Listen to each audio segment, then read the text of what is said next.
Hello, and my name is Kyle Waugh, and welcome to the first ever blog post of Waugh Fitness. Pretty cool. Never done this before, so we're going to give it a shot. Basically, it's just me telling you what I find is necessary in rehabilitation, training, nutrition, anything really just to optimize the human experience. So today, what we're going into is the placebo effect, why it even matters, and what to do with it. So overall, what the placebo effect really is just this, it's basically like if I had two pills. In one hand, I have something that reduces your pain, so like actual ibuprofen or something like that. And then on the other hand, I have a sugar pill. I split up two different groups. And for some odd reason, both groups, one with the sugar pill, the other one with the ibuprofen, both groups experience pain relief. Why this happens, there's all kinds of different reasons why, but in my opinion, what I think is amazing about it is how powerful a belief can be that, this substance or a modality, which is, think of like, you go get a massage, something like that, how powerful the belief is that this is going to create a change on the body.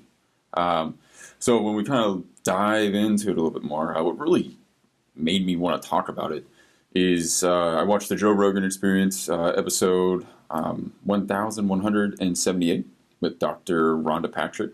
She's super awesome. I'll be linking her below as well as Joe Rogan. But great podcast. She started going into depth about really the placebo effect and how it can cause, these people think that they eat something or that they take a supplement and it causes horrible gut inflammation and all this stuff starts to happen. They have severe pain. Think irritable bowel syndrome type stuff, diarrhea, horrible stuff. And in reality, it's just like a sugar pill, or it's something that, they were told would potentially have side effects.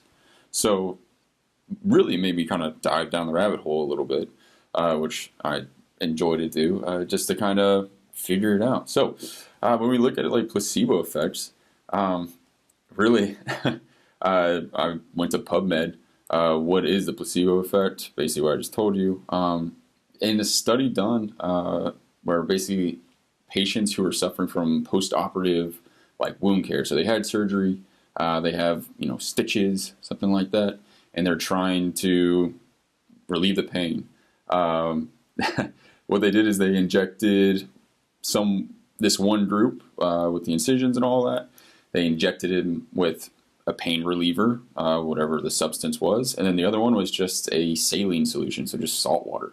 And really what happened was 75% of the people injected with a saline solution had pain relief. So again, it's that thought that really changed their symptoms and their effects. When we look at it from another perspective, which is antidepressants, again, another PubMed, I'll be linking these below. They're just kind of meta-analysis covering the gist of it all.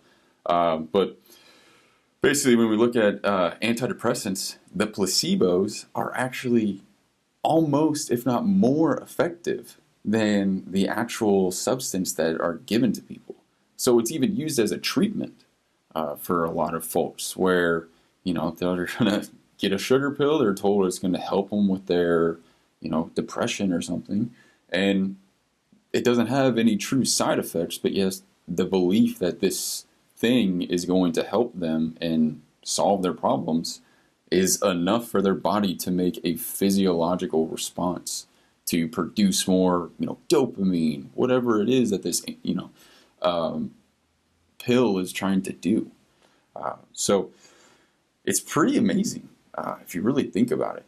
But it also can lead to a little sketchy ground, particularly in, personal training, rehabilitation. A lot of people have the belief that they have to continue to do something or they're going to fall back into pain, or they're going to gain a ton of weight, all of this stuff, when really it's kind of that thought process that could potentially be hindering them. So as an example, I mentioned it earlier, think of massage.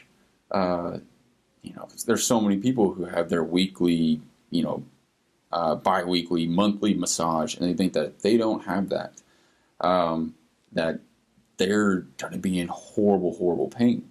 So is it really that these muscles are tightening up over time? Or is it really that it's just this thought of like, I need to stay on this schedule in order to relieve my symptoms of pain? There's also so many other factors. You think about human touch. Oxytocin is produced as soon as you touch someone. Give them a hug, that has something huge with it that can help relieve pain. There's so many different factors. So really what I'm getting at here is that I want to explain the placebo effect and how to use it in, for good in a way, rather than thinking you need to spend excess money on whatever it is you're doing. If you're in pain, if you're, just try to find people, personal trainers, dietitians, doctors, all these folks who really are looking, rather than, because we know there's so many factors related to this, they're looking at objective measurements. And I got a shout out to my main man, Zac Cupples.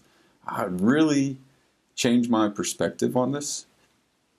And that, the human body, just by belief, I just showed you, like, it can change all of these different things and these responses in humans.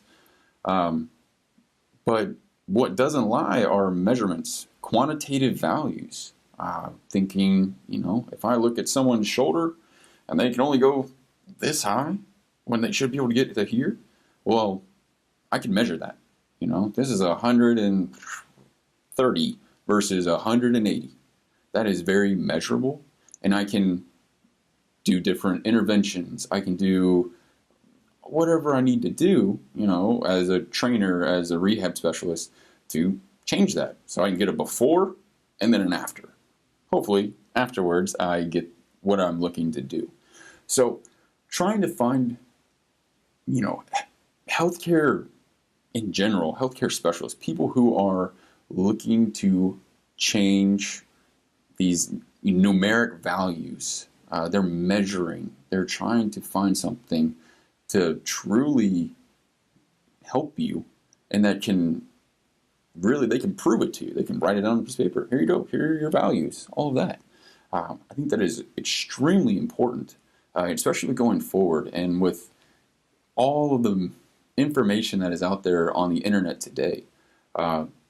Personal experience, what I'm looking to do is I'm trying different diets. I'm trying to see, there's the whole thing right now with low carb, high fat, low carb. What's better? I really don't know. There's so much research coming out on both. It could go either way, but self-experimenting on my own body is kind of how I'm going to go about this. So I look to get, recently switched diets. I'm going to get blood tests done. I'm going to see what my values change to, and if I'm putting myself at risk, if this is something that's a long-term that I can state. So, in conclusion, really just think about the next time, these daily habits that you have, what are you trying to improve in your life? What are you trying to, change about you? That's really what this is about. And are we doing it in a way that we can measure? Or is it something that just makes you feel good? Someone told you this would make you feel good, better?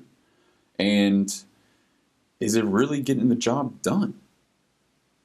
That's really what it is at the end of the day. Let's get the job done, let's make you better, and let's move forward.